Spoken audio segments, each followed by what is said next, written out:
एकसंघ राष्ट्रवादी जेव्हा होती तेव्हा त्या पक्षावर शरद पवार यांचं एक छत्री अंमल होता. पण काही लोक असे असतात की ते शरद पवारच्या विचारांना सोडू शकत नाहीत.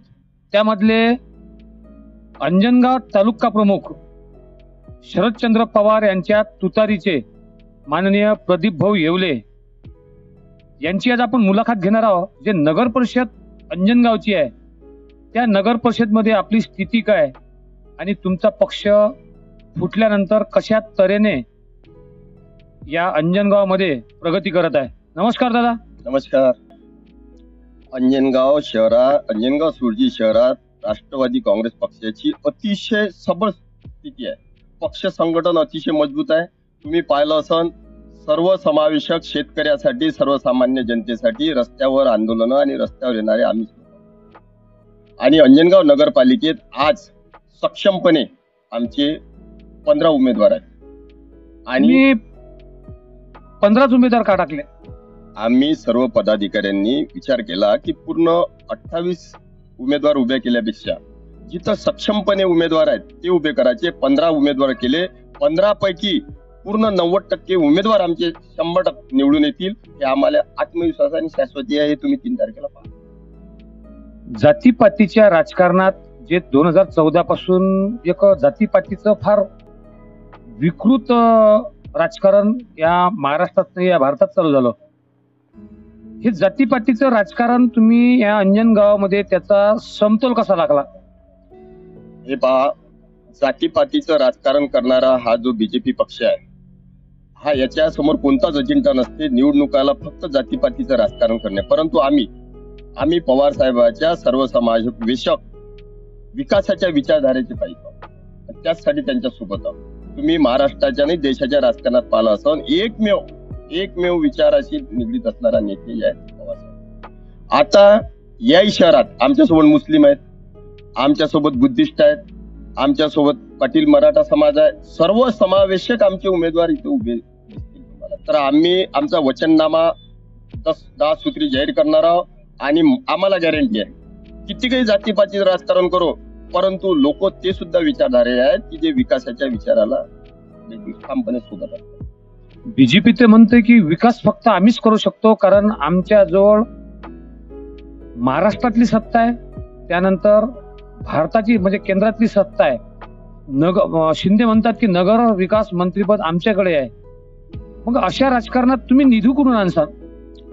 हे पहा, तुम्हाला सांगतो या कोणत्याही राज्य सरकार स्पेशल या ज्या स्थानिक स्वराज्य संस्था निर्माण केल्या त्या शहराच्या त्या ग्रामीण भागाच्या विकासासाठी राज्य सरकार काय त्याच्या शिंदे किंवा फडणवीस त्या घरून निधी देते. त्यांना द्यावंच लागते. त्याचं या इथं आलेल्या निधीचं योग्य नियोजन करणं हे तिच्या म्हणजे नगराध्यक्षाचं तिच्या नगरसेवकाचं काम आहे. निधी काय देणार का निधी देणार म्हणजे काय जिथं सत्ता नाही तिथं काय तुम्ही निधी देणार नाही. शरद पवार सारखा माणूस म्हणतोय की मला सत्ता द्या तेव्हाच मी इथे निधी टाकेल.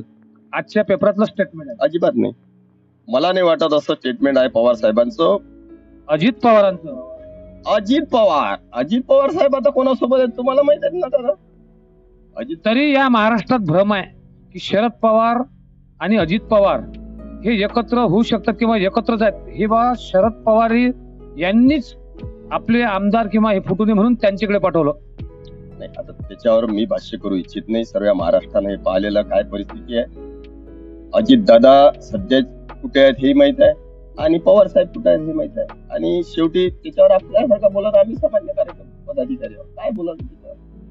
अंजनगावची नगर परिषद समजा जर तुतारीच्या हाती लागली तर तुम्ही तुतारीच्या कडून इथला सर्वात मोठं डेव्हलपमेंट तुमच्याशी कोणती दृष्टिक्षेप आहे की तुम्ही ते डेव्हलपमेंट करता. सगळ्यात पहिलं या शहराचं जे अस्वच्छतेचा कळस घातला आणि नगरपालिकेच्या माध्यमातून प्रचंड मोठी सामान्य माणसाची लूट. आता कोणताही विकासाचा पैसा सामान्य माणसाच्या करातला पैसा आहे. आज नगरपालिकेत मार्फत जो रस्ता होते तो जास्तीत जास्त 1 महिन्याच्या आतच उखडला. ही लूट आहे. अशी कितीतरी कामं आहेत. असा मला या प्रभागातला एखाद्या ठिकाणी एक चांगला सुंदर बगीचा त्या प्रभागातल्या एखाद्या नागरिकासाठी तयार केला असा एखादं ठिकाण दाखवा. एक तरी हे तर तुम्ही माझी मुलाखत घ्यायला, माझं मत आहे या सत्ताधारी जे होते 5 वर्ष, यांना विचारा की तुम्ही एखादं काम कोणतं केलं. एकही काम या शहरात केलं नाही. 5 वर्ष बीजेपीची एक हाती सत्ता होती. 5 वर्ष प्रशासक राज होतं. या इथं फक्त सामान्य माणसाला त्रास दिला आणि फक्त या नगरपालिकेच्या सर्वसामान्य लोकांच्या निधीची लूट केली. आम्ही सांगतो सर्वसमावेशक इथं मुस्लिम समाजासाठी आमच्याजवळ प्लॅन तयार आहे. प्रत्येक प्रभागात कशा प्रकारे विकास करायचा हे आमच्याजवळ पूर्ण प्लॅनिंग तयार आहे. आम्ही त्याच लवकरात लवकर 2 दिवसात या शहराला वचननामा देणार आहोत. सगळ्यात मेन इथं क्रीडांगण नाही कोणत्याच युवकासाठी. त्या प्रभागात अजिबात स्वच्छता नाही. पाण्याचं कोणतं नियोजन नाही. इतकं मोठे शहानवरची पाणी पुरवठा योजना आहे, परंतु अनेक प्रभागात अजूनही पाणी नाही. त्याचं नियोजनच नाही. नगरपालिकेवर, प्रशासनावर काही, त्याची व्यवस्थापनावरही काही हेच नाही. हे सर्व सुव्यवस्थापन, पारदर्शक प्रशासन हे आम्ही निर्माण करू आणि त्या प्रभागाचा मी सांगू युवकाच्या माध्यमातून, म्हणजे युवकासाठी कशा प्रकारे आम्ही वाचनालय असो, तिचं क्रीडांगण असो, तिची हेल्थ सेंटर असो हे उभे करणार आहोत. महिलांसाठी सक्षम तिचे जे बचत गट आहेत त्यांना योग्य प्रकारे नगरपालिकेच्या माध्यमातून करू. इथच्या ज्या नगरपालिकेच्या शाळा आहेत त्या शाळा अतिशय चांगल्या पद्धतीने कशा निर्माण होतील डिजिटल, याच्यासाठी पूर्णपणे प्रयत्न करू. आणि दुसरी गोष्ट, त्या शहराची सगळ्यात महत्वाची, त्या प्रभागाची स्वच्छता, तिचे रस्ते चांगल्या प्रतीचे, हे सर्व आम्ही करू. निश्चित आम्हाला विश्वास आहे, पक्का विश्वास आहे की लोक आमच्या विकासाच्या मताला आता साथ देतील आणि विकास करून घेतील, कारण लोकांनी अनुभव घेतलेला आहे. आता एक संधी राष्ट्रवादी शरदचंद्र पवार हे होते अंजनगावचे तालुका प्रमुख मान्य प्रदीप भाऊ येवले. व्हिजन त्यांच्या समोर त्यांनी साधारण ठेवले. असं एक विरुंगळा किंवा लोकांना चिवते बनवण्याचे आश्वासन त्यांनी त्यांच्या मुलाखत मध्ये दिले नाहीत. खरंच असे आश्वासन न देता जे आटोक्यात आहेत अशा समस्या लोकांच्या ते नक्कीच निवारण करतील अशी अपेक्षा बाळगू. गंडाका फन्ना युट्यूब चॅनल प्रस्तुत करता गणेश साखरे, कॅमेरामॅन जगदीश बर्डेसह असेच व्हिडिओ पाहण्याकरता पाहत राहा गंडाका फन्ना युट्यूब चॅनल. धन्यवाद.